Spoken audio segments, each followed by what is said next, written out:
ഈ ഒരു വിലയിൽ 16 ലക്ഷം ഓൺ റോഡ് വിലയിൽ MG വിൻസർ കിട്ടുമ്പോൾ ആ വിലക്ക് കിട്ടുന്ന മറ്റുള്ള വണ്ടി ഏതാണെന്ന് നോക്കിക്കഴിഞ്ഞാൽ ടാറ്റ പഞ്ച് EVയുടെ ഫുൾ ഓപ്ഷനാണ് നമുക്ക് കിട്ടുക. അപ്പോൾ അതുമായി നോക്കുമ്പോൾ അതായത് 1590 അതിന് ഓൺ റോഡ് വില വരുന്നുണ്ട്. അപ്പോൾ ടാറ്റ പഞ്ച് ഫുൾ ഓപ്ഷൻ നിങ്ങൾ എടുക്കുമോ, നമ്മുടെ MG വിൻസർ എടുക്കുമോ? 2700 മില്ലിമീറ്റർ ആണ് ഇതിന്റെ വീൽ ബേസ് വന്നിട്ടുള്ളത്. ഇന്നോവ ഞാൻ കമ്പയർ ചെയ്ത് പറഞ്ഞു, ഇന്നോവയ്ക്ക് 2750 മില്ലിമീറ്റർ ആണ്. അതായത് ഒരു 50 മില്ലിമീറ്റർ വ്യത്യാസം ഇന്നോവയും.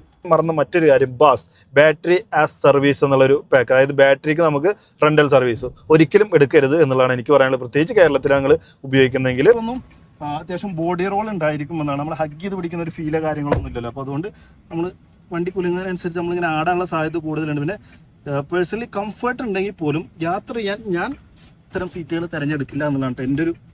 ട്രാവലറിൻ്റെ ഒക്കെ ഡിസൈനേഴ്സ് നമ്മൾ ആഫ്റ്റർ മാർക്കറ്റ് ആയിട്ട് ചെയ്യുന്ന ഒരു ടൈപ്പ് സാധനം കാര്യങ്ങളൊക്കെ കാണുമ്പോൾ ഒരു വുഡ് ഫിനിഷ് പോലെ ഒരു ഭാഗം, അതുപോലെ ഇവിടെ ഒരു ഗോൾഡൻ കളർ സ്പീക്കർ പോലെ, ഇതൊരു ഫേക്കാണ്. സ്പീക്കർ ശരിക്കും ഇവിടെയാണ് വരുന്നത്. വാഹനത്തിന്റെ ഫ്രണ്ടിൽ നിന്നും വാഹനം പുറത്തുനിന്ന് കാണുന്ന സമയത്ത് ഫ്രണ്ട് അധികം ഇല്ലല്ലോ തോന്നും, പക്ഷെ ഉള്ളിൽ ഇരിക്കുമ്പോൾ നമുക്ക് മനസ്സിലാവും ആ ഒരു ഫ്രണ്ടിൽ നിന്നും ഒരുപാട് പുറകിലാണ് നമ്മൾ ഇരിക്കുന്നത് എന്നുള്ളൊരു ഫീല് ഉള്ളിൽ കയറി ഇരിക്കുമ്പോഴാണ് നമുക്ക് മനസ്സിലാവുക എന്നുള്ളതാണ്. കേരളത്തിലെ റോഡുകളിൽ നമ്മൾ കണ്ടുകൊണ്ടിരിക്കുന്ന ഒരു വാഹനമാണ് ഇത്. ഏതാണ്, എന്തുകൊണ്ടാണ് ഇത്ര പോപ്പുലർ എന്ന് പലരും ചിന്തിച്ചിട്ടുണ്ടാവും. എന്നാൽ അതിനുള്ള ഉത്തരവായിട്ടാണ് ഇന്ന് ഞാൻ വന്നുള്ളത്. എൻ്റെ കൂടെ ഉള്ളത് MG വിൻസർ EV ആണ്, ഇലക്ട്രിക് വാഹനമാണ്. അപ്പോൾ ഇതാണ് വണ്ടി എന്നുള്ളത് മനസ്സിലായാലും ഇനി എന്തുകൊണ്ടാണ് ഇത് ആളുകൾ ഇങ്ങനെ അധികം എടുക്കുന്നത് എന്നുള്ള ഉത്തരം നോക്കുകയാണെന്നുണ്ടെങ്കിൽ പ്രധാനമായിട്ട് ഇതിന്റെ പ്രൈസ് ആണ്. അതായത് ഓൺ റോഡ് 16 ലക്ഷം രൂപയ്ക്ക് നമുക്ക് ഈ ഒരു 38 കിലോവാട്ട് ബാറ്ററി പാക്ക് വരുന്ന ഒരു വാഹനം, ഇലക്ട്രിക് വാഹനം, അത് ഇത്ര വലിയൊരു വാഹനം എന്ന് പറയുന്നത്. അതായത് നമുക്ക് പ്രധാനപ്പെട്ട നമ്മുടെ നാട്ടിൽ ഓടുന്ന അല്ലെങ്കിൽ നമുക്ക് പോപ്പുലർ ആയിട്ടുള്ള നെക്സോണൊക്കെയാണ്. നെക്സോൺ എന്ന് പറഞ്ഞാൽ സബ് 4 മീറ്റർ ഒരു SUV ആണ് വരുന്നത്. പക്ഷേ ഇത് അങ്ങനെയല്ല. ഇത് നമുക്ക് ഒരു ഇന്നോവയുടെ ഒക്കെ വീൽ ബേസ് വരുന്ന വാഹനമാണ്. അത്രയും സൈസ് ഉള്ള ഒരു വാഹനമാണ് നമുക്ക് ഈ ഒരു പ്രൈസിൽ കിട്ടുന്നത് എന്നുള്ളതാണ് പ്രധാന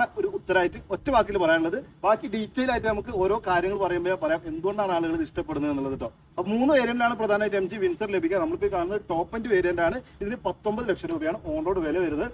പ്രധാനമായിട്ട് ലുക്ക് നോക്കുകയാണെന്നുണ്ടെങ്കിൽ ഇത് ഇപ്പോൾ ഒരു DRL കാണാനായിട്ട് സാധിക്കും. അതിൽ തന്നെയാണ് നമുക്ക് ഇൻഡിക്കേറ്റർ പ്ലേസ് ചെയ്തിട്ടുള്ളത്. ഒരു പൊസിഷൻ ലാമ്പ് ആയിട്ട് നമുക്ക് ഇതിനെ കണക്കാക്കാം. താഴായിട്ട് നമുക്ക് ഹെഡ് ലാമ്പ് യൂണിറ്റ് ആണ്, അത് പ്രൊജക്ടർ സെറ്റപ്പ് ആണ് വന്നത്. അതിനകത്ത് ഒരു കുഞ്ഞു ലൈറ്റ് സൈഡിലായിട്ട് കൊടുത്തത്, അതായത് കോർണറിംഗ് ഫംഗ്ഷനോട് കൂടിയിട്ടുള്ള ഒരു ഹെഡ് ലാമ്പ് യൂണിറ്റ് ആണ് വന്നത്. നമ്മൾ സ്റ്റിയറിംഗ് തിരിയുമ്പോൾ നമ്മുടെ വീൽ ഏത് ഭാഗത്തേക്കാണോ ഡയറക്ഷൻ വരുന്നത് ആ ഡയറക്ഷനിലേക്ക് കൂടുതൽ ലൈറ്റ് ഈ ഒരു വാഹനം പ്രൊഡ്യൂസ് ചെയ്യും എന്നുള്ളതാണ്.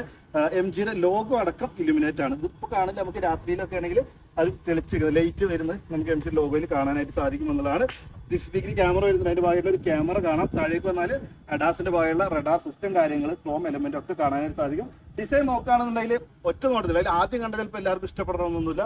ഇതിന്റെ ഈ ഒരു ഏരിയ ഇവിടെ അങ്ങോട്ട് താഴേക്ക് ഇത്രയും ഏരിയ ഇതിന്റെ ബമ്പറാണ് വന്നത്. ഇത്രയും വലിയ ബമ്പർ നമ്മൾ സാധാരണ കണ്ടിട്ടില്ല, കാണാറില്ല എന്ന് പറയണോ. ഫൈബറാണ്, നമുക്ക് ബമ്പർ സ്വാഭാവികമായിട്ട് ഫൈബറാണ് നമുക്ക് നിർമ്മിക്കാൻ പാടുള്ളൂ. അതുകൊണ്ട് ഇത്രയും വലിയൊരു ഫൈബർ പാർട്ടാണ് ഇതിൽ വന്നിട്ടുള്ളത്. അതിൽ മുകളിലേക്ക് വരുമ്പോൾ മാത്രമാണ് ഇതിന് മെറ്റൽ ഫിനിഷ് കാര്യങ്ങളൊക്കെ നമുക്ക് ടച്ച് ചെയ്യാനായിട്ട് പറ്റുക എന്നുള്ളതാണ്. ഇത്രയും വലിയൊരു ബമ്പറുള്ള വാഹനം മറ്റേതെങ്കിലും നിങ്ങൾ കണ്ടിട്ടുണ്ടോ ഉണ്ടെങ്കിൽ ഒന്ന് കമന്റ് ചെയ്തായിരിക്കും. ഇത്രയും നമ്മുടെ മുൻവശത്തെ കാര്യങ്ങൾ, automatic head lamp, automatic wiper എല്ലാം നമുക്ക് ഈ ഒരു വേരിയന്റിൽ വരുന്നുണ്ട് എന്നുള്ളതാണ്.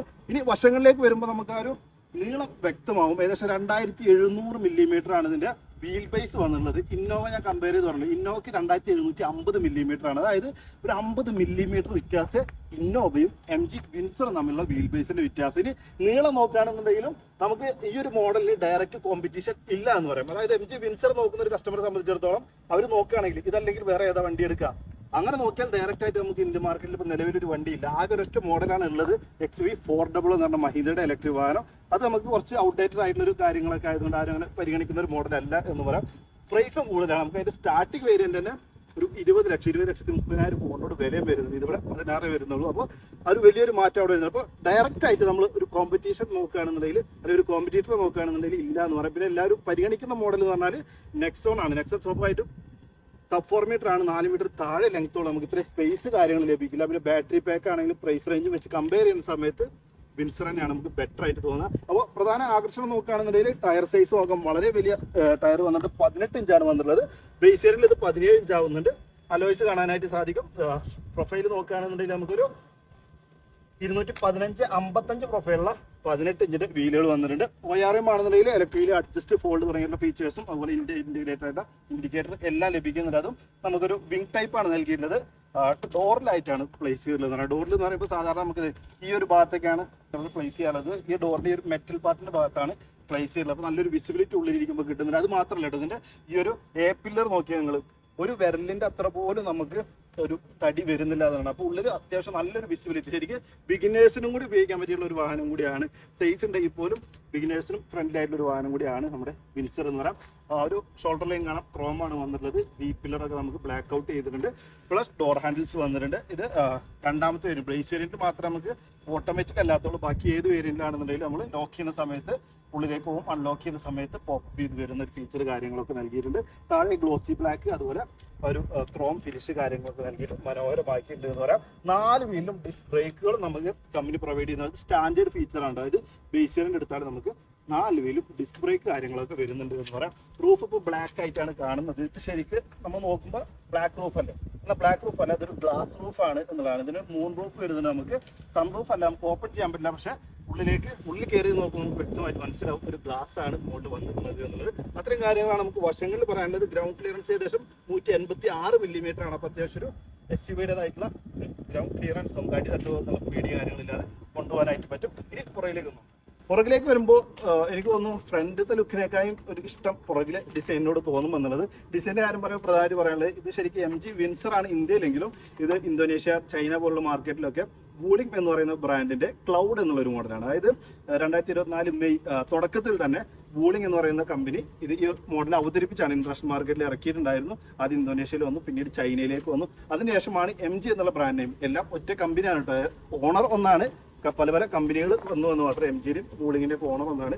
അപ്പോൾ ഇവിടെ വന്നപ്പോൾ അതിന് വിൻസർ എന്ന് മാറ്റി ഇറക്കി. അപ്പോൾ സെയിം നിങ്ങൾ ഗൂഗിളിൽ നോക്കിയാൽ സെയിം ഡിസൈൻ ആയിരിക്കും നിങ്ങൾക്ക് കാണാൻ സാധിക്കും ആ ഒരു വാഹനം. അതിൽ ഒരു അഡ്വാൻറ്റേജ് എന്താ വെച്ചാൽ ഓൾറെഡി ഗ്ലോബൽ മാർക്കറ്റിൽ ഓടി തെളിഞ്ഞ വണ്ടിയാണ്. ഇപ്പോൾ എന്തെങ്കിലുമൊക്കെ കുഴപ്പം വന്നിട്ടുണ്ടെങ്കിൽ പോലും അത് അവർക്ക് റെക്ടിഫൈ ചെയ്യാനും ഒക്കെ സമയം കിട്ടിയിട്ടുണ്ട്. അപ്പോൾ അതുകൊണ്ട് ഒരു അടിപൊളി പ്രൊഡക്റ്റ് ആയിട്ടാണ് നമ്മുടെ അടുത്ത് എത്തുമ്പോൾ വിൻസർ എത്തിയിട്ടുള്ളത് എന്നുള്ളൊരു അഡ്വാൻറ്റേജ് കൂടി നമുക്ക് ഉണ്ട് എന്ന് പറയാം. ഫീച്ചേഴ്സ് നോക്കുകയാണെങ്കിൽ റിയറിൽ നമുക്ക് ഡിഫോഗ് ഉണ്ട്, വൈപ്പർ കൊടുത്തിട്ടില്ല. അത് എന്തുകൊണ്ടാണെന്ന് എനിക്കറിയില്ല. കാരണം SUV-യിൽ സാധാരണ റിയർ വൈപ്പർ കൊടുക്കാറുള്ളതാണെങ്കിൽ ഇപ്പോൾ ചൈനയിലെ രീതി ഇങ്ങനെ ആയിരിക്കാം.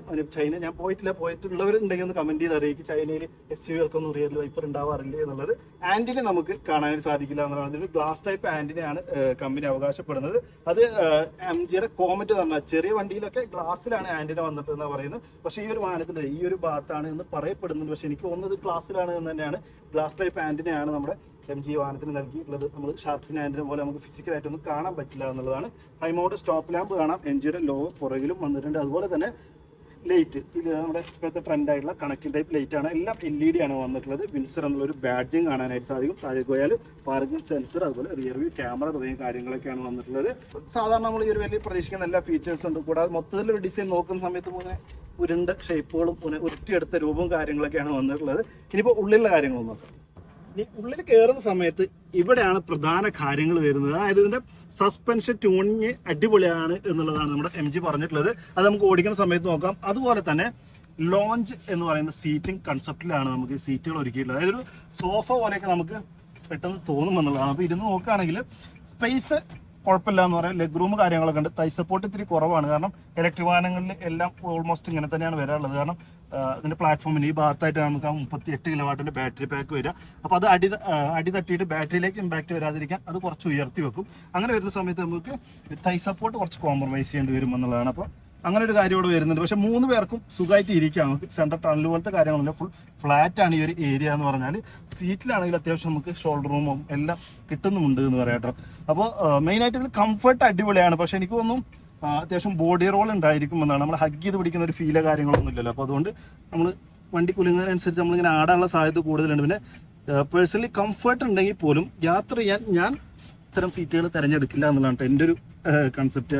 അത് നമുക്ക് ആ ഒരു സൈഡിൽ നിന്ന് ഒരു ഹഗ് ചെയ്ത് പിടിക്കുന്ന ഫീല് കാര്യങ്ങളുണ്ടെങ്കിൽ കംഫർട്ടായിട്ട് യാത്ര ചെയ്യാൻ പറ്റുള്ളൂ. എന്തായാലും ഇതിൽ നല്ല കുഷനിങ് കാര്യങ്ങൾ വന്നിട്ടുണ്ട്. ആംറസ്റ്റ് ഉണ്ട്, അതിൽ കപ്പ് ഹോൾഡേഴ്സ് വന്നിട്ടുണ്ട്, 3 അഡ്ജസ്റ്റബിൾ ഹെഡ് റെസ്റ്റുകൾ വന്നിട്ടുണ്ട്. കൂടാതെ 135 ഡിഗ്രി നമുക്ക് ഈ സീറ്റ് റിക്ലൈൻ ചെയ്യാനായിട്ട് സാധിക്കും. അത് റിലാക്സ് ചെയ്ത് നമുക്കിങ്ങനെ പോകാമെന്നുള്ളതാണ്. അതിൻ്റെ ഒരു കൺട്രോൾ കൊടുത്തിരിക്കുന്നത് ഈ ഭാഗത്തായിട്ടാണ്. അപ്പോൾ സുഖമായിട്ട് നമുക്കിവിടെ ഹോൾഡ് ചെയ്താൽ ഒരു സീറ്റിൻ്റെ റിക്ലൈനിങ് അഡ്ജസ്റ്റ് ചെയ്യാനായിട്ട് സാധിക്കും. അപ്പോൾ ചാരി കിടന്നുകൊണ്ട് വേണമെങ്കിൽ ഈ ഒരു സീറ്റിന്റെ ഹെഡ് റെസ്റ്റ് ഊരി, ഈ സീറ്റല്ലേ ഇത് ഡ്രൈവർ ഇരിക്കും, നമുക്ക് ഈ ഒരു പാസഞ്ചർ സൈഡ് സീറ്റിന്റെ ഹെഡ് റെസ്റ്റ് ഒക്കെ ഊരി ഇതും മടക്കി വെച്ച് കഴിഞ്ഞാൽ ഫുൾ ഒരു ബെഡ് പോലെ ആക്കിയിട്ട് യാത്ര ചെയ്യാവുന്ന സൗകര്യം കാര്യങ്ങളൊക്കെ നമുക്ക് ഒരു വിൻസറിൽ വരുന്നുണ്ട് എന്നുള്ളതാണ്. ഇനി നമ്മുടെ മാപ്പ് ലാമ്പ് എന്നുള്ളത് വശങ്ങളിലാണ്. കാരണം ഞാൻ നേരത്തെ പറഞ്ഞല്ലോ ഇവിടെ മൂൺ റൂഫ് നമുക്ക് വരുന്നുണ്ട്, ഗ്ലാസ് ആണ്. അപ്പോൾ അതുകൊണ്ട് സൈഡിലായിട്ടാണ് നമുക്ക് ലൈറ്റ്സ് കൊടുത്തിട്ടുള്ളത്. AC വെന്റ് നമുക്ക് പുറകിലേക്ക് കാണാം. അതുപോലെ ഒരു C ടൈപ്പ് ചാർജിംഗ് പോർട്ടും ചെറിയൊരു സ്റ്റോറേജ് ഏരിയ സീറ്റിന്റെ പുറകിലൊക്കെ പോക്കറ്റുകൾ കാര്യങ്ങൾ കൊടുത്തിട്ടുണ്ട്. ഡോർ ലോക്ക് നോക്കിയാൽ നമുക്ക് ഒരു ട്രാവലറിൻ്റെ ഒക്കെ ഡിസൈനേഴ്സ് നമ്മൾ ആഫ്റ്റർ മാർക്കറ്റായിട്ട് ചെയ്യുന്ന ഒരു ടൈപ്പ് സാധനം കാര്യങ്ങളൊക്കെ കാണാൻ ഇവിടെ ഒരു വുഡ് ഫിനിഷ് പോലെ ഒരു ഭാഗം, അതുപോലെ ഇവിടെ ഒരു ഗോൾഡൻ കളർ സ്പീക്കർ പോലെ. ഇത് ഫേക്കാണ്, സ്പീക്കർ ശരിക്കും ഇവിടെയാണ് വരുന്നത്. ഇവിടെ ട്വിറ്റർ വരും. ഇത് ജസ്റ്റ് ഭംഗിക്ക് വേണ്ടി, അതായത് നമ്മൾ ട്രാവലർ കാര്യങ്ങളൊക്കെ ഡിസൈൻ ചെയ്യുന്നവരാണ് ഇങ്ങനത്തെ കാര്യങ്ങളൊക്കെ ചെയ്യാറുള്ളത്. എന്തായാലും രസമായി വന്നിട്ടുണ്ട്, കാണാൻ മൊഞ്ചുണ്ടെന്ന് പറയാം. കാരണം ഒരു നല്ലൊരു നൈറ്റ് എഡിഷൻ ബ്ലാക്ക് കളർ കാര്യങ്ങളൊക്കെയാണ് നമുക്ക് വന്നിട്ടുള്ളത് ബാക്കിയുള്ളൊരു ഏരിയ. അപ്പോൾ അതിൽ ഒരു ഗോൾഡൻ ടച്ച് വരുമ്പോൾ നമ്മുടെ കൊൽക്കത്ത നൈറ്റ് റൈഡേഴ്സിൻ്റെ ഒക്കെ ജേഴ്സിയിൽ കണ്ടിട്ടില്ല നമ്മൾ ബ്ലാക്കിൻ്റെയും ആ ഒരു ഗോൾഡിൻ്റെയും മിക്സ് അതുപോലെയൊക്കെ ഫീൽ ചെയ്യുന്നുണ്ട്. പിന്നെ ഈ ഒരു ഡോർ ഹാൻഡിൽ ഇത്രയും ലെങ്ത് ആയിട്ട് കൊടുത്തും എനിക്ക് ഇഷ്ടപ്പെട്ടു. അതുപോലെ ഇതൊക്കെ വളരെ സോളിഡ് ആയിട്ടുള്ള ഒരു സാധനമാണ് കേട്ടോ. അതൊക്കെ ഭയങ്കര രസമായിട്ടുണ്ട്. ക്വാളിറ്റി വൈസ് അടിപൊളിയാണെന്ന് പറയാം. ഇതാണ് നമ്മുടെ ഓപ്പണിങ് കാര്യങ്ങൾ വന്നുള്ളത്. ഇത് നമുക്ക് ഇങ്ങനെ ഹോൾഡ് ചെയ്ത് ഡോർ അടക്കാനും തുറക്കാനും ഉള്ളൊരു ഏരിയ ആണ് കേട്ടോ. അതിൽ നല്ല ലെങ്ത്ത് കാര്യങ്ങൾ കൊടുത്തിട്ടുണ്ട്. പവർ വിൻഡോയുടെ കൺട്രോൾ കാണാൻ സാധിക്കും. 4 ഡോറിൽ നമുക്ക് 1 touch up and down feature MG കൊടുത്തിട്ടുണ്ട്. അതൊക്കെ അടിപൊളി ഫീച്ചേഴ്സ്, നമ്മൾ അംഗീകരിക്കേണ്ട സാധനങ്ങളാണ് എന്ന് പറയാം. പിന്നെ ഇത്രയും സ്പേസ് കാര്യങ്ങൾ വരുന്നതുകൊണ്ട് തന്നെ കയറാനും ഇറങ്ങാനും, ഇനിയിപ്പോൾ പ്രായമുള്ളവരാണെന്നുണ്ടെങ്കിൽ കണ്ടോ അത്യാവശ്യം നല്ല വൈഡായിട്ടാണ് ഡോർ ഓപ്പൺ ആവുന്നത്. സുഖമായിട്ട് നമുക്ക് കയറാനും ഇറങ്ങാനും പറ്റുന്നുണ്ട് എന്നുള്ളതാണ്. അതുപോലെ ഡോറാണെന്നുണ്ടെങ്കിലും നല്ല ഹെവിയാണ് കേട്ടോ. നമ്മൾ വിചാരിക്കുന്നതിൽ കാണുന്ന പോലെയല്ല, ഓപ്പൺ ചെയ്യുമ്പോൾ നമുക്ക് മനസ്സിലാക്കാനായിട്ട് നല്ല ഹെവിയാണ്. അത് അടക്കുന്ന സമയത്ത് ആ തഡാണെന്നുണ്ടെങ്കിലും കേട്ടോ അടിപൊളി. അത് ബിൽഡ് ക്വാളിറ്റി ഉള്ളൊരു വാഹനമാണ്, നമുക്ക് തിരിച്ചറിയാനായിട്ട് പറ്റും. ഇനി ഡ്രൈവർ സൈഡ് ഒന്ന് കയറുക. ഉള്ളിൽ കയറുമ്പോൾ നിങ്ങൾ ആദ്യമായിട്ടാണ് വിൻസറിൻ്റെ അടുത്തേക്ക് ഉള്ളിലേക്ക് കയറി ഓടിക്കാൻ നിൽക്കുകയാണെന്നുണ്ടെങ്കിൽ നിങ്ങൾക്ക് ഗിയർ ലിവർ തിരഞ്ഞാൽ കിട്ടില്ല, പുഷ് ബട്ടൺ ഒന്നും നോക്കിയാൽ കിട്ടില്ല. കാരണം അതൊന്നും ഈ വാഹനത്തിൽ ഇല്ല എന്നുള്ളതാണ്. അപ്പോൾ എങ്ങനെയാണെന്ന് ഞാൻ പറഞ്ഞുതരാം. ഇതാണ് നമ്മുടെ വിൻസറിൻ്റെ കീ വന്നിട്ടുള്ളത്. ലോക്ക് അൺലോക്ക്, ബൂട്ട് ഓപ്പണിംഗ്, ഇത്ര മാത്രമേ ഇതിൽ കാര്യമായിട്ടുള്ളൂ. ഇതിൻ്റെ ആവശ്യം അത്രയേ ഉള്ളൂ. നമുക്ക് വെറുതെ പോക്കറ്റിൽ ഇട്ടാൽ മാത്രം മതി. നമ്മൾ വാഹനത്തിൻ്റെ അടുത്തേക്ക് എത്തിക്കഴിഞ്ഞാൽ 1 മീറ്റർ ഡിസ്റ്റൻസിലേക്ക് എത്തിക്കഴിഞ്ഞാൽ ഓട്ടോമാറ്റിക്കായിട്ട് അൺലോക്ക് ആവും, ORM വരും. അതുപോലെ തന്നെ നമ്മുടെ ഡോർ ലിവറും പോപ്പപ്പായി വരും എന്നുള്ളതാണ്. ഇത് നമുക്ക് ക്ലോസ് ചെയ്യാനാണെന്നുണ്ടെങ്കിൽ നമ്മൾ ഏകദേശം ഒരു 1 മീറ്റർ ഡിസ്റ്റൻസ് ദൂരത്തേക്ക് പോവുകയാണ് എന്നുണ്ടെങ്കിൽ വാഹനം ഓട്ടോമാറ്റിക്കായിട്ട് അത് സെൻട്രൽ ലോക്കിങ് ഓൺ ആവുകയും ചെയ്യും. ഇൻഡിക്കേറ്റർ വർക്കായി സെൻട്രൽ ലോക്ക് ഓൺ ആയി. അപ്പോൾ ഇത്തരത്തിലാണ് നമ്മുടെ ഇതിൻ്റെ ഒരു വർക്കിംഗ്. ലോക്ക് അൺലോക്ക് വരുന്നത്. ഇനി ഉള്ളിൽ കയറുകയാണെങ്കിൽ തന്നെ പുഷ് ബട്ടൺ ഇല്ലാന്ന് പറഞ്ഞില്ലേ, എങ്ങനെ സ്റ്റാർട്ട് ചെയ്യുക? വാ കാണിച്ചു തരാം. നമ്മൾ ഡോറ് തുറന്ന് ഉള്ളിലേക്ക് കയറിയാൽ പുഷ് ബട്ടൺ ഓണായി. അതായത് നമ്മൾ പുഷ് ബട്ടൺ ഒന്ന് താങ്ക് യു. അപ്പോൾ ഓട്ടോമാറ്റിക് ആയിട്ട് എല്ലാം ഓൺ ആയിട്ടുണ്ട് എന്നുള്ളതാണ്. സ്റ്റാർട്ട് ആയിട്ടില്ല, ബാക്കി എല്ലാം നമ്മൾ സാധാരണ ഒരു കീട്ട് തിരിക്കുന്ന ഒരു പ്രോസസ് ഇല്ലേ, അതിവിടെ ഒഴിവായി. അതെല്ലാം ഓട്ടോമാറ്റിക്കായിട്ട് നമ്മൾ ഡോറ് തുറന്ന് സീറ്റിലിരിക്കുമ്പോൾ തന്നെ ആയിട്ടുണ്ട്. ഡോറ് ക്ലോസ് ചെയ്തതിനു ശേഷം ബ്രേക്കിൽ പ്രസ് ചെയ്താൽ വാഹനം സ്റ്റാർട്ട് ആവുകയും ചെയ്തു. നമ്മൾ വേറെ ഒന്നും ചെയ്യേണ്ടതില്ല. പിന്നെ ഗിയർ മാറ്റാൻ, ഗിയർ നോബ് ഇവിടെ കാണാനില്ലല്ലോ, അത് ഇവിടെയാണ് വന്നത്. ഇവിടെ എമർജൻസി സിറ്റുവേഷനിൽ ഉപയോഗിക്കാൻ മാത്രം ചെറിയൊരു കൺട്രോൾ കമ്പനി കൊടുത്തിട്ടുണ്ട്. അത് ഇവിടെ കാണുന്നതാണ്. ഇത് നമ്മളത് പ്രസ് ചെയ്താൽ മൊത്തം കട്ട് ഓഫ് ആയി. Good bye, thank you. അപ്പോൾ അത്രേ ഉള്ളൂ. ആ ഒരു ഓഫ് ചെയ്യാനുള്ള ഒരു ബട്ടൺ അവിടെ കൊടുത്തിട്ടുണ്ട് എന്നുള്ളത്. നമ്മൾ സർവീസ് ചെയ്യുന്ന സമയത്ത് അല്ലെങ്കിൽ എമർജൻസി ആയിട്ട് നമുക്ക് എന്തിനേലും അതൊന്ന് ഓഫ് ചെയ്ത് വണ്ടി ഒന്ന് ഓഫ് ചെയ്യണം, എങ്ങനെ ഓഫ് ചെയ്യുമെന്ന് നോക്കുകയാണെന്നുണ്ടെങ്കിൽ ചെയ്യാൻ വേണ്ടി മാത്രമായിട്ട് അവിടെ നൽകിയിട്ടുണ്ട്. ഇനി വീണ്ടും നമ്മൾ സ്റ്റാർട്ട് ചെയ്യണമെന്നുണ്ടെങ്കിൽ അവിടെ ഒന്നും പ്രസ് ചെയ്യേണ്ട, ജസ്റ്റ് ബ്രേക്കിലൊന്ന് പ്രസ് ചെയ്താൽ മാത്രം മതി. ഇത് കണ്ടോ എല്ലാം ഓണായി വന്നിട്ടുണ്ട്. എപ്പോഴും കേൾക്കുമ്പോൾ വലിയ രസമൊന്നുമില്ല. അപ്പോൾ എന്തായാലും അത്ര സിമ്പിളാണ് ഇതിൻ്റെ പരിപാടി എന്നുള്ളതാണ്. ഇനി ബാക്കിയുള്ള ഫീച്ചേഴ്സ് നോക്കുകയാണെങ്കിൽ സ്റ്റിയറിംഗ് നമുക്ക് ടിൽറ്റ് അഡ്ജസ്റ്റ് കൊടുത്തിട്ടുണ്ട്, ടെലിസ്കോപ്പ് ഫംഗ്ഷനും കൊടുത്തിട്ടുണ്ട്. അപ്പോൾ ഏത് രൂപത്തിലാണെങ്കിൽ നമ്മുടെ പൊസിഷൻ അനുസരിച്ച് നമ്മുടെ ഇഷ്ടത്തിനനുസരിച്ച് ഇരിക്കാവുന്നൊരു കാര്യം വന്നിട്ടുണ്ട്. ലെതർ റാപ്പാണ് സ്റ്റിയറിംഗ് വന്നുള്ളത്. ഒരു ഡി കട്ടാണ് നമ്മുടെ ബോട്ടം ഡി കട്ട് വന്നിട്ടുണ്ട്. ഇതിൽ നമ്മുടെ ഐപോഡ് പോലെ, അതായത് MG കോമറ്റിലൊക്കെ വന്ന പോലെ തന്നെ നമ്മുടെ പണ്ട് ആപ്പിൾ ഐപോഡ് ഇറക്കിയായിരുന്നു. അപ്പോൾ അതിൻ്റെയൊക്കെ കൺട്രോൾ ഇങ്ങനെയായിരുന്നു. അപ്പോൾ അതേ രൂപത്തിൽ സ്റ്റിയറിംഗിൽ നമുക്ക് കൺട്രോൾസ് വന്നിട്ടുണ്ട്. ശരിക്കും സ്റ്റിയറിംഗ് കൺട്രോൾസ് അല്ല, മൾട്ടിമീഡിയ കൺട്രോൾസ് എന്നൊക്കെ വേണമെങ്കിൽ പറയാം. അതായത് ഈ ഒരു കൺട്രോളിന് തന്നെ പലതരം പർപ്പസ് ഉണ്ട്. ഈ ഒരു കൺട്രോളിന് പലതരം പർപ്പസ് ഉണ്ട്. പലതരം എന്ന് പറഞ്ഞാൽ ഈ ഒരു കൺട്രോൾ വെച്ച് നമുക്ക് ക്രൂയിസ് കൺട്രോളും സൈഡിലെ മിറേഴ്സും അതുപോലെ AC ഒക്കെ നമുക്ക് ഈ ഒരു 4-5 ബട്ടൺസ് വെച്ച് നമുക്ക് കൺട്രോൾ ചെയ്യണം എന്നുള്ളതാണ്. അപ്പോൾ വിശദമായിട്ട് നമുക്ക് പറയാം. അതിന് മുമ്പ് ഇൻഫർടൈൻമെൻറ്റിനെ കുറിച്ച് പറയണം, എന്നാലാണ് ഇപ്പോൾ ഇതൊക്കെ നമുക്ക് മനസ്സിലാവുകയുള്ളൂ. ഇൻഫർടൈൻമെൻറ്റ് എന്ന് പറഞ്ഞാൽ 15.6 ഇഞ്ചിൻ്റെ ഒരു ഗ്രാൻഡ് വ്യൂ മോണിറ്ററാണ് വന്നിട്ടുള്ളത്. A to Z കാര്യങ്ങൾ, അതായത് ഇവിടെ AC-യുടെ കൺട്രോൾസ് താഴെ കാണാം. AC-യുടെ കൺട്രോൾസ് ഒഴിച്ച് ബാക്കി എല്ലാ പരിപാടി നമ്മൾ ചെയ്യേണ്ടത് ഈ ഒരു ടച്ച് സ്ക്രീൻ ഉപയോഗിച്ചിട്ടാണ്. അതായത് ഇൻക്ലൂഡിങ് നമ്മുടെ AC-യുടെ കൺട്രോൾസ് ഓൾമോസ്റ്റ് വരുന്നുണ്ട്. നമ്മുടെ എൻ്റർടൈൻമെൻറ്റ് പാട്ട് കാര്യങ്ങളൊക്കെ ആണെന്നുണ്ടെങ്കിലും, ലൈറ്റ്സിൻ്റെ കൺട്രോൾ ആണെങ്കിലും, വെന്റിലേറ്റഡ് സീറ്റ് ആണെന്നുണ്ടെങ്കിലും, ആംബിയൻ ലൈറ്റ് ആണെങ്കിലും, ആംബിയൻ ലൈറ്റ് നമുക്ക് 256 കളേഴ്സ് വരുന്നുണ്ട്. ഒന്ന് ആലോചിച്ച് നോക്കി, 256 കളർ. അത്ര കളർ ലോകത്തുണ്ടോ എനിക്കറിയില്ല. എന്തായാലും അത്ര കളർ ഇതിൽ ആംബിയൻ ലൈറ്റ് സെറ്റ് ചെയ്യാമെന്നാണ് കമ്പനി പറഞ്ഞിട്ടുള്ളത്. അങ്ങനെ ഒരുപാട് കാര്യങ്ങൾ നമുക്ക് ഈ ഒരു കൺട്രോൾസ് തന്നെ ഇവിടെ പ്രസ് ചെയ്താൽ എന്ത് വരണം എന്നുള്ളത് നമുക്ക് ഈ ഒരു ഇൻഫർടൈൻമെൻറ്റ് വെച്ച് സെറ്റ് ചെയ്യാം. അങ്ങനെ ഒരുപാട് കാര്യങ്ങൾ ശരിക്കും ഇത് യൂസ്ഡ് ആവാത്തവർക്ക് ഭയങ്കര കൺഫ്യൂസിങ് ആണ്, അനോയിങ് ആയിരിക്കും. ഇതെന്താണ് ഇതിങ്ങനെ എന്നുള്ളൊരു സംഭവം തോന്നുന്നു. പക്ഷേ കുറച്ച് നാൾ യൂസ് ചെയ്താൽ മാത്രമേ നമുക്കിത് കംഫർട്ടബിൾ ആയിട്ട് കൊണ്ടുനടക്കാനായിട്ട് പറ്റുള്ളൂ എന്നുള്ളൊരു കാര്യം അവിടെ വരുന്നുണ്ട്. അപ്പോൾ ഇതിലിപ്പോൾ ഒരു തലേന്ന് നമുക്ക് നോക്കുകയാണെങ്കിൽ ഇതാണിപ്പോൾ നമ്മുടെ ഒരു ഹോം പേജ് എന്ന് പറഞ്ഞാൽ ഇത് നമ്മുടെ മെനു എന്നുള്ള രൂപത്തിൽ radio, Bluetooth settings, folder, media, AC, vehicle settings, അങ്ങനെ ഒരുപാട് കാര്യങ്ങൾ വരുന്നുണ്ട്. പിന്നെ ഇവിടെയൊക്കെ ആയിട്ട് അതിൻ്റെ ഷോർട്ട് കട്ട് വരുന്നുണ്ട്. ഇവിടെ നമ്മുടെ പാട്ട് കാര്യങ്ങളൊക്കെയാണ്. ഇവിടെ നമ്മുടെ ഹെഡ് ലാമ്പ്, അതായത് നമ്മൾ ഹെഡ്ലൈറ്റ് നമുക്ക് ലോ ബീം, ഹൈ ബീം അത് ഇവിടെയും കൊടുത്തിട്ടുണ്ട്. ലോ ബീം, ഹൈ ബീം ഇവിടെ കൊടുത്തിട്ടുണ്ട്. പക്ഷേ ഹെഡ് ലാമ്പ് നമുക്ക് ഓൺ ഓഫ് ഒക്കെ ഇതിൽ തന്നെ ചെയ്യണം എന്നുള്ളതാണ്. അതുപോലെ തന്നെ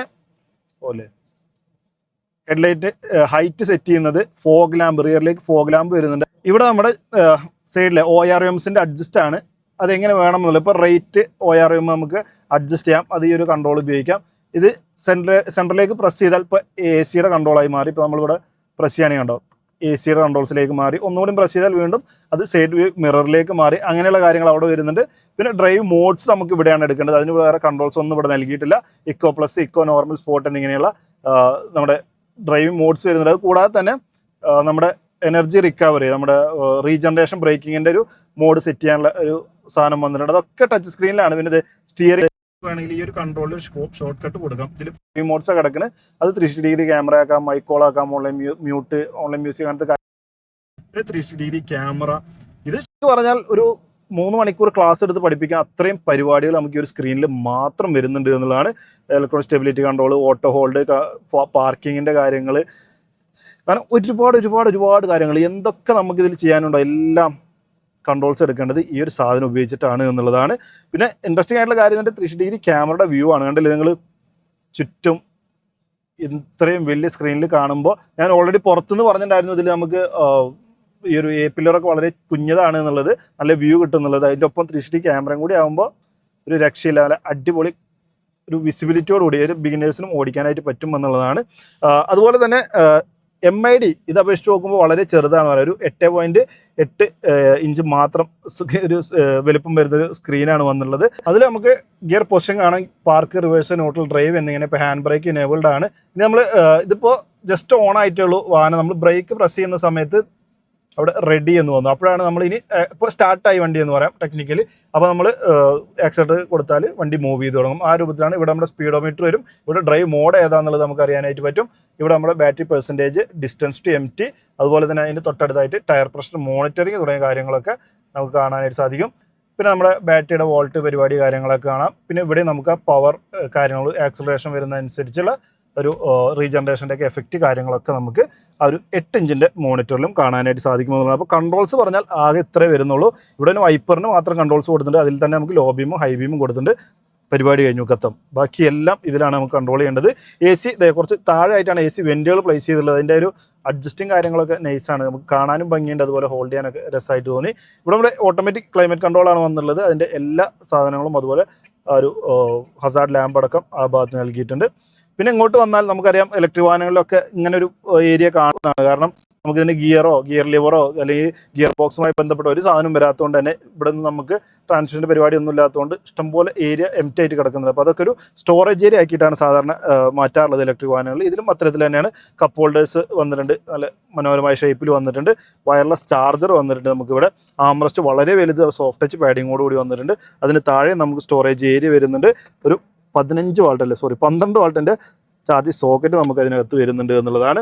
അത് കൂടാതെ താഴെ നമുക്ക് നിരവധി ചാർജിങ് ഓപ്ഷൻസ് വന്നിട്ടുണ്ട്. ഒരു C-ടൈപ്പ് ഉണ്ട്, അതുപോലെ തന്നെ ഒരു USB പവർ ഔട്ട്ലെറ്റും വന്നിട്ടുണ്ട്. അതൊരു ക്ലോസ്ഡ് ഏരിയ ആണ് കേട്ടോ. നമുക്ക് വേണമെങ്കിൽ ഇങ്ങനെ ക്ലോസ് ചെയ്ത് വെക്കാം. ഒരുപാട് സ്റ്റോറേജ് ഏരിയ ആ രൂപത്തിൽ കണ്ടെത്താം എന്നുള്ളതാണ്. ഇവിടെയൊക്കെ നോക്കിയാൽ ഞാൻ നേരത്തെ പറഞ്ഞ പോലെ ട്രാവലറിലൊക്കെ നമ്മൾ ആക്സിഡേറ്റ് ആളുകൾ ചെയ്യുന്ന പോലത്തെ ഒരു കാര്യം, ഒരു വുഡ് ഫിനിഷ് കാര്യങ്ങളാണ് വന്നിട്ടുള്ളത്. അത് തന്നെ നമുക്കിവിടെ ഒരു ഡാഷ് ബോർഡിന് മുകളിലായിട്ട് കാണാൻ സാധിക്കും. ഇവിടെ ലെതർ ടച്ച് വന്നിട്ടുണ്ട്. അതുപോലെ കപ്പ് ഹോൾഡേഴ്സ് ഒക്കെ ഉണ്ടോ, മനോഹരമായിട്ടുണ്ട് എന്ന് പറയാം. വളരെ വലിയൊരു ഡാഷ് ബോർഡ് ഏരിയ ആണ് വന്നിട്ടുള്ളത്. അപ്പോൾ നമുക്ക് കുറച്ചുകൂടി, അതായത് വാഹനത്തിൻ്റെ ഫ്രണ്ടിൽ നിന്നും വാഹനം പുറത്തുനിന്ന് കാണുന്ന സമയത്ത് ഫ്രണ്ട് അധികം ഇല്ലല്ലോ തോന്നും, പക്ഷേ ഉള്ളിലിരിക്കുമ്പോൾ നമുക്ക് മനസ്സിലാവും ആ ഒരു ഫ്രണ്ടിൽ നിന്നും ഒരുപാട് പുറകിലാണ് നമ്മൾ ഇരിക്കുന്നത് എന്നുള്ളൊരു ഫീല് ഉള്ളിൽ കയറി ഇരിക്കുമ്പോഴാണ് നമുക്ക് മനസ്സിലാവുക എന്നുള്ളതാണ്. അതുപോലെ മാപ്പ് ലാമ്പ് വന്നിട്ടുണ്ട്. ഇനി വാനിറ്റി മിറർ ആണെങ്കിൽ 2 സൈഡും വിത്ത് ലൈറ്റോട് കൂടി നൽകിയിട്ടുണ്ട് എന്നുള്ളതാണ്. സൺറൂഫ് അല്ലെ മൂൺ റൂഫ് ഉണ്ടെന്ന് ഞാൻ പറഞ്ഞു. അതെങ്ങനെ ഇനി ഓപ്പൺ ആക്കുക? ഫിസിക്കലായിട്ട് ബട്ടൺ ഒന്നും നൽകിയിട്ടില്ല. അത് ഓപ്പൺ ആക്കണമെന്നുണ്ടെങ്കിലും വെഹിക്കിൾ സെറ്റിങ്സിൽ പോയി കഴിഞ്ഞാൽ സൺഷെയ്ഡ് എന്നുള്ളതുണ്ട്. ഫുള്ളി ഓപ്പൺ കൊടുത്താൽ അത് മൊത്തമായിട്ട് ഓപ്പൺ ആവും. വളരെ ഹ്യൂജ് ആയിട്ടുള്ളൊരു മൂൺ റൂഫാണ്. ഇത് ടോപ്പിൻ്റെ വേരിയൻറ്റിൽ മാത്രമേ ഉള്ളൂ. താഴത്തെ 2 വേരിയന്റിൽ നമുക്ക് ഈ ഒരു ഫീച്ചർ വരുന്നില്ല. അതുകൂടാതെ ഇത് എത്ര പെർസെൻറ്റേജ് ഓപ്പൺ ആവണമെന്നുള്ളത് നമുക്ക് ഇവിടെ സ്ക്രീനിൽ കൊടുക്കുക. അതിപ്പോൾ 100% ഫുള്ളി ഓപ്പൺ ആണ്. ഇനിയിപ്പോൾ ഇതൊരു 35% ഓപ്പൺ ആയാൽ മതി എന്ന് ഞാൻ അതിൽ ടച്ച് ചെയ്തു. അപ്പോൾ അത് ഏകദേശം 35% എത്തുന്നുണ്ട്. ആ രൂപത്തിൽ എത്ര ഓപ്പൺ ആവണം എന്നുള്ളത് നമുക്ക് കമാൻഡ് കൊടുക്കാനായിട്ട് പറ്റും. അങ്ങനെയൊക്കെയാണ് ഇതിൻ്റെ ഒരു കാര്യങ്ങൾ വന്നിട്ടുള്ളത്. ഒരു 16 ലക്ഷം to 19 ലക്ഷം വില വരുന്ന ഒരു വാഹനത്തിന് കിട്ടേണ്ട ഫീച്ചേഴ്സ് അതിന് മുകളിലുള്ള ഫീച്ചേഴ്സ് ഇതിലില്ലേ. അപ്പോൾ ഇനി ഓടിക്കാൻ എങ്ങനെയുണ്ട്, യാത്ര ചെയ്യാൻ എങ്ങനെയുണ്ട്, ബാ നോക്കാം. കയറി ബ്രേക്ക് ചെയ്താൽ തന്നെ വണ്ടി സ്റ്റാർട്ടായി പോകാൻ റെഡിയായി എന്ന് പറഞ്ഞില്ല. പക്ഷേ അതിന് മുമ്പ് ഡോർ അടക്കണം. ഡോർ അടച്ചാൽ മാത്രമേ അങ്ങനെ സ്റ്റാർട്ട് ആവുള്ളൂ കേട്ടോ. അത് നല്ലൊരു സേഫ്റ്റി ഫീച്ചറായിട്ട് എനിക്ക് തോന്നിയിട്ടുണ്ട്. അപ്പോൾ നമ്മളിത് പോകാൻ റെഡി ആയിട്ടുണ്ട്. ഇവിടെ ഓട്ടോ ഹോൾഡ് അല്ലെങ്കിൽ ഇലക്ട്രോണിക് പാർക്കിംഗ് ബ്രേക്ക് ഉണ്ട്. അപ്പോൾ അത് റിലീസ് ചെയ്തു. അത് ഓട്ടോ ഹോൾഡിൽ ഇട്ടാൽ വെറുതെ ആക്സിഡൻറ്റ് കൊടുത്താൽ തന്നെ വാഹനം മൂവ് ചെയ്യും. ഞാനിപ്പോൾ ഓട്ടോ ഹോൾഡിൽ ഇട്ടുണ്ടായില്ല, അതാണ് പ്രസ് ചെയ്യേണ്ടി വന്നത്. അപ്പോൾ അങ്ങനെ നോക്കുന്ന സമയത്ത് നമ്മൾ നോർമൽ എന്ന് പറയുന്ന ഒരു ഡ്രൈവ് മോഡിലാണ് ഇപ്പോൾ പോയിക്കൊണ്ടിരിക്കുന്നത്. ഞാൻ നേരത്തെ കാണിച്ചു തന്നിട്ടുണ്ടായിരുന്നില്ല ഡ്രൈവ് മോഡ്സ്. നമുക്ക് ഏകദേശം eco plus, eco, normal, sport എന്നിങ്ങനെയുള്ള 4 ഡ്രൈവ് മോഡ്സ് വരുന്നുണ്ട്. അതുപോലെ റീജനറേഷൻ, ലേറ്റ്, നോർമൽ എന്നിങ്ങനെ 3 മോഡുകൾ അതിനും വരുന്നുണ്ട്. അപ്പോൾ എല്ലാം സ്റ്റേബിൾ ആയിട്ടുള്ള ഒരു നോർമൽ പൊസിഷനിലാണ് ഇപ്പോൾ നമ്മൾ പോകുന്നത് കേട്ടോ. അത്യാവശ്യം ഡീസൻ്റ് ആയിട്ടുള്ള പവർ ഉണ്ട് എന്ന് പറയാം. പവറിലേക്ക് വരുന്നതിന് മുമ്പായിട്ട് ഇതിൻ്റെ ബാറ്ററി പാക്കിനെ കുറിച്ച് പറയുകയാണെങ്കിൽ ഒരു 38 കിലോവാട്ടിൻ്റെ ബാറ്ററി പാക്കാണ് നമുക്ക് MG ഒരു വാഹനത്തിനായിട്ട് നൽകിയിട്ടുള്ളത്. ഫുൾ ചാർജിൽ ഒരു 331 കിലോമീറ്ററൊക്കെ ഓടാൻ പറ്റും എന്നുള്ളതാണ് കമ്പനി പറഞ്ഞിട്ടുള്ളത്. അങ്ങനെ പറയുമ്പോൾ അതിനടുത്തുള്ള ഫിഗേഴ്സ് സാധാരണ MG നിന്ന് കിട്ടാറുണ്ട് എന്നുള്ളതാണ്. ഇപ്പോൾ ഞാനിത് ഉപയോഗിക്കുന്ന ഒരാളായിട്ട് സംസാരിച്ചപ്പോൾ 270 ആൾക്ക് കിട്ടുന്നുണ്ട്. 260-270 റേഞ്ചിലൊക്കെ നമുക്ക് പ്രതീക്ഷിക്കാം. അത് ഡീസൻ്റ് ആണ് എന്നും പറയാം. അപ്പോൾ അങ്ങനെ പറയുമ്പോൾ അത്രയേ ഓടുള്ളൂ എന്ന് നിങ്ങൾ ചിന്തിക്കും.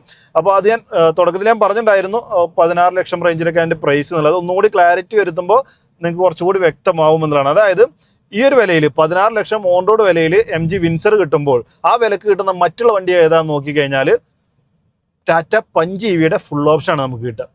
അപ്പോൾ അതുമായി നോക്കുമ്പോൾ അതായത് 1590 അതിന് ഓൺ റോഡ് വില വരുന്നുണ്ട്. അപ്പോൾ ടാറ്റ പഞ്ച് ഫുൾ ഓപ്ഷൻ നിങ്ങൾ എടുക്കുമോ, നമ്മുടെ MG വിൻസർ എടുക്കുമോ? സ്വാഭാവികമായിട്ട് ഇത്രയും വലിയ വണ്ടി കിട്ടുമ്പോൾ അതല്ലേ എടുക്കുള്ളൂ. ഇനി നമ്മുടെ നെക്സോൺ ആയിട്ട് നോക്കുകയാണെന്നുണ്ടെങ്കിൽ ടാറ്റ നെക്സോണിൻ്റെ 45 കിലോവാട്ടിൻ്റെ ബാറ്ററി പാക്ക് അതായിട്ടാണ് നമുക്ക് ഇതിനെ കമ്പയർ ചെയ്യാൻ പറ്റുക. അങ്ങനെ നോക്കുന്ന സമയത്ത് അതിൻ്റെ സ്റ്റാർട്ടിംഗ് റേറ്റ് തന്നെ ഏകദേശം 15 ലക്ഷത്തിന് മുകളിൽ വരുന്നുണ്ട്. ഓൾമോസ്റ്റ് 16 ലക്ഷം എന്ന് തന്നെ പറയാം. അപ്പോൾ ഏകദേശം പഞ്ചിൻ്റെ ഫുൾ ഓപ്ഷൻ്റെയും നെക്സോണിൻ്റെ സ്റ്റാർട്ടിംഗ് റേറ്റിൻ്റെ ഒക്കെ വിലക്ക് നമുക്ക് വിൻസർ ഓൺ റോഡ് വിലക്ക് കിട്ടുന്നുണ്ട് എന്ന് പറയുമ്പോൾ ഇത്രയും വലിയ വണ്ടി ഇത്രയും ഫീച്ചേഴ്സ് കണ്ടുമ്പോൾ സ്വാഭാവികമായിട്ടും ആരായാലും എടുത്തു പോലെ. അതുകൊണ്ടാണിത് ഇത്രയധികം റോഡിൽ കാണുന്നത്. വാഹനം ബ്രാൻഡ് അനൗൺസ് ചെയ്ത ബുക്കിംഗ് ഓപ്പൺ ആയ 24 മണിക്കൂറിനുള്ളിൽ 15,000 ബുക്കിംഗ് ആണ് MG വിൻസറിന് ലഭിച്ചത് കേട്ടോ. അത് ഏകദേശം ഒരു 1.5-2 മാസത്തിനകത്ത് തന്നെ 20,000 വാഹനം അവർ ഡെലിവറിയും ചെയ്തു കഴിഞ്ഞു എന്നുള്ളതാണ്. അപ്പോൾ നിലവിൽ ഇപ്പോൾ ഇന്ത്യൻ മാർക്കറ്റിൽ ഏറ്റവും അധികം വിൽക്കപ്പെടുന്ന ഒരു ഇലക്ട്രിക് വാഹനമാണ് MG വിൻസർ.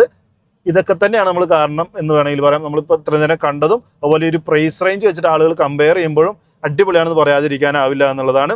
ഇനി പവർ ഫിഗേഴ്സിലേക്ക് വരികയാണെന്നുണ്ടെങ്കിൽ ഒരു 136 PS 200 Nm ടോർക്കാണ് ഈ ഒരു വാഹനം പ്രൊഡ്യൂസ് ചെയ്യാം. ഒരു കംഫർട്ട് ഓറിയൻറ്റഡ് ആയിട്ട് ട്യൂൺ ചെയ്തൊരു പെർഫോമൻസ് എന്ന് വേണമെങ്കിൽ പറയാം. നമുക്ക് നമ്മൾ വലിച്ചുകൊണ്ട് പായുന്ന രൂപത്തിലുള്ള പവർ കാര്യങ്ങളൊന്നുമല്ല. കുറച്ചുകൂടി നമ്മൾ സീറ്റുകൾ പറഞ്ഞല്ലോ, സീറ്റുകൾ സ്വാഭാവികമായിട്ട് ഒരു കംഫർട്ട് കാര്യങ്ങൾ സ്പേസും സീറ്റും ഒക്കെ ആ രൂപത്തിലാണ് സെറ്റ് ചെയ്തിട്ടുള്ളത്. സസ്പെൻഷൻ ആണെങ്കിലും അതിലേക്ക് നമുക്ക് വരാം. അപ്പോൾ ആ രൂപത്തിൽ തന്നെ നമ്മൾ കാല് കൊടുത്താലും ഒരു ലീനിയർ ആയിട്ട് നമ്മളിങ്ങനെ അങ്ങോട്ട് കൊണ്ടുപോകുന്ന രൂപത്തിലാണ്. അല്ലാതെ നമ്മൾ വലിച്ചുകൊണ്ട് പായുന്ന ഒരു സാധനം അങ്ങനെ ഒന്നുമല്ല. നമുക്ക് കംഫർട്ടാണ് വേണ്ടതെങ്കിൽ തീർച്ചയായിട്ടും പരിഗണിക്കാൻ പറ്റിയുള്ള ഒരു വാഹനമാണെന്ന് പറയാവുന്ന രൂപത്തിലുള്ള ഒരു പെർഫോമൻസ് നമുക്ക് കിട്ടുന്നുണ്ട്. സ്പോർട്ടിലിടുമ്പോൾ കുറച്ചുകൂടി നമ്മൾ വലിച്ചുകൊണ്ട് പായുന്നുണ്ട്. ആ എക്കോ പ്ലസ് ഉണ്ടല്ലോ, അത് ഓടിക്കാൻ പറ്റില്ല കേട്ടോ. എക്കോ പ്ലസ് ഇട്ടാൽ എഴയാണ് ആ രൂപത്തിലാണ്. അത് റേഞ്ചാണ് മെയിൻ. എക്കോ പ്ലസ് ഇട്ടാൽ മെയിൻ റേഞ്ചിന് വേണ്ടി ഓടിക്കുമ്പോഴാണ് നമ്മൾ അതിലേക്ക് ഇടേണ്ടത്. ആ രൂപത്തിലേക്കാണ് നമുക്ക് പവറിൻ്റെ ഒരു കാര്യങ്ങളൊക്കെ വന്നിട്ടുള്ളത്. ഇനി ഞാൻ സസ്പെൻഷൻ്റെ കാര്യം ഒന്ന് മെൻഷൻ ചെയ്തിട്ടുണ്ടായിരുന്നു. അത് സാധാരണ അതായത് ഫ്രണ്ടിൽ മക്ഫേഴ്സൺ സ്ട്രെറ്റാണ് കൊടുത്തിട്ടുള്ളത്. ബാക്കിൽ ഒരു ട്വിൻ ആക്സിൽ ബീം കാര്യങ്ങളൊക്കെ തന്നെയാണ്. അതായത് സാധാരണ ഒരു പ്രൈസ് റേഞ്ചിലൊക്കെ നമുക്ക് എല്ലാ ബ്രാൻഡും കൊടുക്കുന്ന സെറ്റപ്പുള്ളൊരു സാധനങ്ങൾ സസ്പെൻഷൻ സെറ്റപ്പ് തന്നെയാണ് കൊടുത്തിട്ടുള്ളത്. പക്ഷേ അതിൻ്റെ ട്യൂണിങ് രസമായിട്ടുണ്ട് എന്ന് പറയാം, അല്ലെങ്കിൽ കംഫർട്ടാണെന്ന് പറയാം. നമ്മൾ സാധാരണ ഇലക്ട്രിക് വാഹനങ്ങളിൽ ഇത്തിരി സ്റ്റിഫായിരിക്കും സസ്പെൻഷൻ ഉണ്ടാവുക. കാരണം ഒരു ബാറ്ററി പാക്കും കാര്യങ്ങളും വണ്ടിയുടെ വെയിറ്റും ഒക്കെ കൂടി നോക്കുന്ന സമയത്ത് കുറച്ച് ഹാർഡായിട്ടാണ് സെറ്റ് ചെയ്യാൻ പറ്റുള്ളൂ. പക്ഷേ ഇത് ഒരു പൊടിക്ക് ഹാർഡാണ് എന്ന് പറയാം. പക്ഷെ എന്നാൽ പോലും നമുക്ക് മറ്റുള്ള ഇലക്ട്രിക് വാഹനങ്ങളായിട്ട് കമ്പയർ ചെയ്യുമ്പോൾ അത്ര അങ്ങോട്ടുള്ളിലേക്ക് ചാട്ടം കാര്യങ്ങൾ ഫീൽ ചെയ്യില്ല. അടിപൊളിയാണ് ആ കാര്യം എന്ന് പറയാം. നമ്മളിപ്പോൾ ഒരു പാലത്തിൻ്റെ മേലെ കൂടെ പോകുമ്പോൾ അതിൻ്റെ ഒരു എക്സ്റ്റൻഷൻ ഗ്യാപ്പുകളിൽ വരുന്ന ഒരു ചാട്ടൊക്കെ അത്യാവശ്യം നല്ല രീതിയിൽ അബ്സോർബ് ചെയ്യുന്നുണ്ട്. നമ്മൾ ഉള്ളിലേക്ക് അങ്ങോട്ട് എടുക്കണില്ല എന്ന് പറയാം. വലിയ 18 ഇഞ്ച് വീല് കാര്യങ്ങളൊക്കെ അതിന് ഹെൽപ്പ് ചെയ്യുന്നുണ്ട് എന്നുള്ളത് മറ്റൊരു കാര്യമാണ്. ഇനി NVH ആണെന്നുണ്ടെങ്കിലും ഇലക്ട്രിക് വാഹനങ്ങളിൽ NVH എന്ന് പറയുമ്പോൾ എഞ്ചിൻ്റെ നോയ്സ് കാര്യങ്ങളൊന്നും ഇല്ല. സ്വാഭാവികമായിട്ടും നമുക്ക് വിൻഡ് നോയ്സ് അതുപോലെ ടയർ നോയ്സ് ഇതൊക്കെയാണ് നമുക്ക് അകത്തേക്ക് കേൾക്കാൻ ഒരു ശല്യമായിട്ട് വരുന്നുണ്ടോ എന്നുള്ളത് നോക്കാനുള്ളത്. അതും നല്ല രീതിയിൽ ഞാൻ ഓൾറെഡി ബിൽഡ് ക്വാളിറ്റി ഞാൻ പറഞ്ഞല്ലോ, ഡോറിൻ്റെ ഒരു വെയിറ്റും കാര്യങ്ങളും അത് ഉള്ളിരിക്കുമ്പോൾ ഇൻസുലേഷൻ്റെ കാര്യത്തിലും ക്വാളിറ്റി ഞാൻ ഇംപ്രസ്ഡാണ് ഈ കാര്യത്തിൽ. നമ്മൾ പലപ്പോഴും ചൈന എന്നൊക്കെ പറഞ്ഞ് കളിയാക്കുമെങ്കിലും ഞാൻ ഇംപ്രസ്ഡ് ആണ് ഈ ഒരു വാഹനത്തിൻ്റെ കാര്യത്തിൽ. NVH ആണെങ്കിലും ഇൻസുലേഷൻ ആണെന്നുണ്ടെങ്കിലും നല്ല രീതിയിൽ തന്നെ ചെയ്ത് നമുക്ക് ആ ഒരു ടയർ റോൾ ചെയ്യുന്ന സൗണ്ട് ആണെങ്കിലും വളരെ ഉണ്ട് അത്യാവശ്യം, പക്ഷെ കുറവാണ് കമ്പാരിറ്റീവ്ലി. അതുപോലെ വിൻ നോയ്സ് ആണെങ്കിൽ ഇല്ല എന്നും പറയാവുന്ന രൂപത്തിലാണ്. നമ്മളൊരു എബോ 80-100 കിലോമീറ്റർ സ്പീഡിനൊക്കെ പോകുമ്പോഴാണ് ചെറിയ രൂപത്തിലേക്ക് നമുക്ക് വിൻ നോയ്സ് ഒക്കെ കേൾക്കേണ്ടി വരുന്നത്. അപ്പോൾ ആ രൂപത്തിൽ അത്യാവശ്യം കംഫർട്ട് ആഗ്രഹിക്കുന്നവർക്ക് പറ്റിയൊരു വാഹനം എന്ന് പറയാം. സീറ്റിൻ്റെ കാര്യം ഞാൻ ഓൾറെഡി പറഞ്ഞു, ഇത് ഇഷ്ടപ്പെടുന്നവരുണ്ടാവും. പക്ഷേ എനിക്ക് പേഴ്സണലി കുറച്ച് ഇങ്ങനെ ഫ്ലാറ്റ് ആയിട്ടുള്ള ഒരു സീറ്റ് ഇഷ്ടമല്ല. സൈഡിൽ ഇങ്ങനെ ഒരു നമ്മൾ ഹഗ് ചെയ്യുന്ന ഒരു സാധനം വേണം. അപ്പോഴാണ് നമുക്ക് അത്യാവശ്യം കോർണർ ചെയ്യുമ്പോഴൊക്കെ നമ്മൾ ഹോൾഡ് ചെയ്തിരിക്കുന്ന ഒരു കോൺഫിഡൻസ് നമുക്ക് തരുള്ളൂ എന്നുള്ളതാണ്. ഇതിൽ പക്ഷേ ആ ഒരു കാര്യം എനിക്ക് ഒരു കുറവായിട്ടാണ് ഫീൽ ചെയ്യുന്നത്. ചിലവർക്ക് ഇത് ഇഷ്ടമുണ്ട് കേട്ടോ, അത് വേറെ കാര്യം. അപ്പോൾ അതുകൊണ്ട് തന്നെ ഇങ്ങനത്തെ ഒരു സീറ്റ് ആകുമ്പോൾ ഒരു പ്രശ്നം എന്ന് വെച്ചാൽ നമ്മൾ അത്യാവശ്യം വലിയൊരു കോർണറൊക്കെ എടുക്കുന്നത്, അത്യാവശ്യം സ്പീഡിലൊരു കോർണറൊക്കെ എടുക്കുന്ന സമയത്ത് നമ്മളൊന്ന് ഉള്ളിൽ ഇരുന്നൊരു കുലുക്കം, ഇപ്പോൾ വലിയൊരു കട്ടർ ചാടിയപ്പോഴൊന്നും കുലുങ്ങിയില്ല. അത് ഈ ഒരു ഫ്ലാറ്റ് ആയിട്ടുള്ള സീറ്റിൽ നമ്മൾ ഇരിക്കുന്നതുകൊണ്ടാണ്. പക്ഷേ കുഷ്യനിങ് അടിപൊളിയാണ്, അത് പറയാതിരിക്കാനാവില്ല. നമ്മൾ എത്ര ദൂരം യാത്ര ചെയ്താലും നമുക്കിതിൽ ഒരു സീറ്റിൻ്റെ മടുപ്പാണ്. നമുക്ക് ബാക്ക് പെയിൻ എന്തെങ്കിലും വരുന്നുണ്ട് എന്ന് വെച്ചിട്ട് നമ്മൾ സൈഡാക്കി റെസ്റ്റ് എടുക്കേണ്ട ഒരു ആവശ്യം വരില്ല എന്നുള്ളത് ഉറപ്പാണ് എന്നുള്ളതാണ്. അതിൽ സീറ്റ് വെന്റിലേഷൻ പോലത്തെ ഫംഗ്ഷൻസും ഒക്കെ വേറെയും നൽകിയിട്ടുണ്ട്. അതുപോലെ ബിഗിനേഴ്സിൻ്റെ ഒരു കാര്യം ഞാൻ പറഞ്ഞു, 360 ക്യാമറ ഇതിൽ വേറെ ലെവൽ ക്വാളിറ്റി കാര്യങ്ങൾ നമുക്ക് തരുന്നുണ്ട്. അതിന് പുറമെ നമുക്ക് വ്യക്തമായിട്ട് ചുറ്റുള്ളത് കാണാൻ പറ്റുന്നുണ്ട് എന്നുള്ളതാണ്. സീറ്റ് ഹൈറ്റ് അഡ്ജസ്റ്റ്മെൻ്റ് ഒക്കെ ബേസ് വേരിയൻറ്റ് മുതൽ നമുക്ക് മാനുവലായിട്ട് കൊടുത്തിട്ടുണ്ട്. ടോപ്പിലൊക്കെ നമുക്ക് 6 വേ പവർ അഡ്ജസ്റ്റും തന്നിട്ടുണ്ട്. അപ്പോൾ കുറച്ച് ഉയരത്തിൽ സീറ്റ് ഇട്ട് കഴിഞ്ഞാൽ കറക്റ്റ് ആ റോഡ് കാണാനുണ്ട്. സൈഡിൽ നമുക്ക് ആ ഒരു മിറർ, ഞാൻ പറഞ്ഞ ഒരു പൊസിഷനിങ് നമുക്ക് വന്നിട്ടുള്ളത് ആ ഒരു ഡോറിൻ്റെ മെറ്റലിൻ്റെ പാർട്ടിലാണെന്നുള്ളത്. അപ്പോൾ അതുകൊണ്ട് വൈഡായിട്ട് നിൽക്കുന്ന സൈഡ് മിറേഴ്സ് വന്നിട്ടുണ്ട്. അപ്പോൾ അതൊക്കെ വ്യക്തമായിട്ടുള്ള കാഴ്ച നമുക്ക് ചുറ്റും എന്താണെന്നുള്ളത് കാണിച്ചു തരുന്നുണ്ട്. നിങ്ങളൊരു ബിഗിനർ ആണെങ്കിൽ പോലും നിങ്ങൾക്ക് ഒരു മടുപ്പില്ലാതെ ഒരു ടെൻഷനും ഇല്ലാതെ ഇത് സുഖകരമായിട്ട് ഓടിക്കാനായിട്ട് പറ്റുമെന്നുള്ളതാണ്. അത് കൂടാതെ തന്നെ നമ്മളിനി വല്ല ടേണൊക്കെ എടുക്കുകയാണെങ്കിൽ ഇൻഡിക്കേറ്റർ ഇട്ട് കഴിഞ്ഞാൽ ഓട്ടോമാറ്റിക് ആയിട്ട് 360യുടെ വിഷ്വൽ നമുക്ക് ഇതിൽ ഓണായി വരികയും ചെയ്യും. ചെറിയ സ്പീഡിൽ പോകുമ്പോഴാണ് അത് ഓൺ ആവുള്ളൂ. നമ്മൾ വലിയ സ്ഥലമുണ്ടോ ഒരു 20 കിലോമീറ്റർ താഴേക്ക് സ്പീഡ് എത്തിയപ്പോൾ വ്യക്തമായിട്ട് എന്ത് ക്ലാരിറ്റിയാന്ന് നോക്കിയേ. നമുക്ക് വണ്ടികളുടെ ബ്രാൻഡ് നെയിമും അതുപോലെ നമ്പറും വേണമെങ്കിൽ വരെ വായിക്കാൻ പറ്റുന്ന രൂപത്തിലൊരു ക്വാളിറ്റി നമുക്ക് വന്നിട്ടുണ്ട്. പക്ഷേ അതിലെ ഗ്രാഫിക്സ് ഇത്തിരി മോശമായിപ്പോയി. കാരണം നമ്മുടെ വിൻസർ അതിൽ ചുമ്മാ നിൽക്കുകയാണ്. അതിൽ വണ്ടി മൂവ് ചെയ്യുന്ന ടയർ റോൾ ചെയ്യുന്ന പരിപാടിയൊന്നും കൊടുത്തില്ല. ഗ്രാഫിക്സ് ഒന്നും കൂടി അടിപൊളിയാക്കായിരുന്നു. പക്ഷേ ഈ വിലക്ക് ഇത്രയധികം ഫീച്ചേഴ്സ് കൊടുത്തിരിക്കാൻ നമ്മൾ ഇനിയും അത്തരത്തിലുള്ള ചെറിയ കാര്യങ്ങൾ കംപ്ലയിൻറ്റ് ചെയ്യാൻ പറ്റില്ല എന്നുള്ളതാണ്. ഇലക്ട്രിക് വാഹനങ്ങളിലെ ക്രെറ്റയാണ് വിൻസർ എന്ന് വേണമെങ്കിൽ പറയാം. അത്തരത്തിലാണ് ഇതിൻ്റെ സെയിൽസ് നമുക്ക് പോകുന്നത് കാണുമ്പോഴും ആളുകൾ ഇഷ്ടപ്പെടുന്നത് കാണുമ്പോഴും റോഡിൽ ഇത്രയധികം വാഹനങ്ങൾ കാണുമ്പോൾ നമുക്ക് തോന്നുന്നൊരു കാര്യം എന്ന് പറഞ്ഞാൽ ക്രെറ്റ വിൽക്കുന്ന പോലെ ആ ഒരു സെയിം സെഗ്മെന്റിൽ ക്രെറ്റ എങ്ങനെയാണ് നമുക്ക് ഏറ്റവും ടോപ്പ് സെയിൽ ചാർട്ട് എടുത്തു കഴിഞ്ഞാൽ രണ്ടാമതോ മൂന്നാമതോ നാലാമതോ നമുക്ക് ക്രെറ്റ കാണാൻ സാധിക്കും. ആ ഒരു ലെവലിലേക്ക് ഇലക്ട്രിക് വാഹന സെയിൽസിൻ്റെ ഒരു ചാർട്ട് എടുത്തു കഴിഞ്ഞാൽ വിൻസർ നമുക്ക് കുറേ കാലത്തേക്ക് കാണാം എന്നുള്ളത് തീർച്ചയാണ് കേട്ടോ. ഈ ഒരു സെഗ്മെന്റും വളരും, ഒപ്പം വിൻസറും ഇനി വളരാൻ കിടക്കുന്നതേ ഉള്ളൂ. അതുപോലെ ഞാൻ തുടക്കത്തിൽ മെൻഷൻ ചെയ്ത വൂളിംഗ് എന്ന് പറയുന്ന ഒരു ബ്രാൻഡിൻ്റെ ക്ലൗഡ് എന്ന് പറയുന്ന ഒരു മോഡലാണ് നമുക്ക് ഈ ഒരു വാഹനം വന്നിട്ടുള്ളത് എന്നുള്ളത്. അതൊരു സാധാരണ ഞാൻ നേരത്തെയും പറഞ്ഞില്ല, ചൈനീസ് എന്ന് പറഞ്ഞ് നമ്മൾ കളിയാക്കാറുണ്ട്. അതിനെ കളിയാക്കേണ്ട കാര്യമൊന്നുമില്ല. നിങ്ങൾക്കൊരു ഇലക്ട്രിക്കിലേക്ക് പോകണമെന്നുണ്ടെങ്കിൽ ചൈനീസിൻ്റെ ഒരു ബന്ധമില്ലാതെ ഇലക്ട്രിക് വണ്ടി അല്ല ഏത് വാഹനമാണെന്നുണ്ടെങ്കിൽ നമ്മുടെ സെൻസേഴ്സ് ചിപ്പ് പോലത്തെ കാര്യങ്ങളൊക്കെ നമുക്ക് സോഫ്റ്റ്വെയർ ആണെന്നുണ്ടെങ്കിലും ഒക്കെ നമുക്കൊരു ചൈനയുടെ ഒരു കണക്ഷൻ ഇല്ലാതെ നമുക്കൊരു വാഹനം സ്വന്തമാക്കുക എന്നുള്ളത് നടക്കാത്ത കാര്യമാണെന്ന് പറയാം. അപ്പോൾ എന്തായാലും മാർക്കറ്റിങ്ങിന് വേണ്ടി പറയാമെന്നുള്ളതല്ലാതെ അതിൻ്റെ അപ്പുറത്തേക്ക് പ്രാക്ടിക്കലി ചിന്തിക്കുന്ന സമയത്ത് നമുക്ക് ചൈന മെയ്ഡ് കാര്യങ്ങളൊക്കെ ഉപയോഗിച്ചേ മതിയാവുള്ളൂ എന്നുള്ളതാണ്. ഈ രണ്ട് ഡിസ്പ്ലേ കാര്യങ്ങൾ നോക്കുന്ന സമയത്ത് ഇതൊരു 15 ഇഞ്ച് മുതൽ 8 ഇഞ്ച് നേർ പകുതിയുടെ താഴേക്ക് വന്നപ്പോൾ നമുക്കൊരു ഇത് ചെറുതായോ എന്ന് തോന്നും. പക്ഷേ ഇരുന്ന് ഓടിക്കുന്ന സമയത്ത് ഓക്കെ ആണ് കേട്ടോ. അതായത് കറക്റ്റ് നമുക്ക് ഈ ഒരു സ്റ്റിയറിങ്ങിൻ്റെ നടുക്ക് വ്യക്തമായിട്ട് കാണാനുണ്ട് അതിൻ്റെ ഒരു വിഷ്വൽ എന്നുള്ളതാണ്. ഇത് സൈസ് കൂടി ഉണ്ടായിരുന്നെങ്കിൽ നമുക്ക് ചില എഴുത്ത് കാര്യങ്ങൾ അതിൽ ഡീറ്റെയിൽസ് ഒന്നും നമുക്ക് മറഞ്ഞിരുന്നേനെ എന്നുള്ളതാണ്.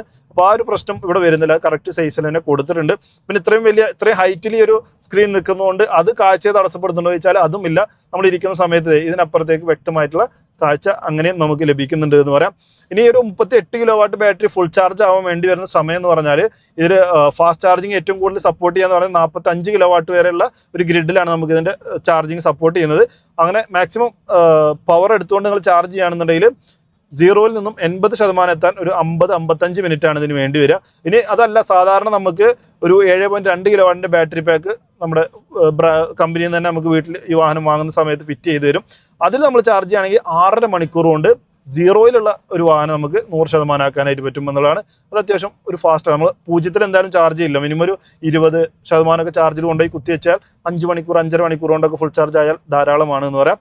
ഇനി അതല്ല, സാധാരണ നിങ്ങൾക്ക് ആ ഒരു ഫാസ്റ്റ് ചാർജിങ്ങും ഇല്ല, അതായത് AC ഫാസ്റ്റ് ചാർജിങ്ങും ഇല്ല. സാധാരണ നമ്മളൊരു മൊബൈലൊക്കെ ചാർജ് ചെയ്യുന്ന പ്ലഗിലൊക്കെ കുത്തുന്നെങ്കിൽ ഒരു 13-14 മണിക്കൂർ എടുക്കും ഇത് ഫുൾ ചാർജ് ആവാനായിട്ട്. അങ്ങനെയാണ് അതിൻ്റെ ഒരു ടൈം പീരീഡ് കാര്യങ്ങളൊക്കെ വരുന്നത് എന്ന് പറയാം.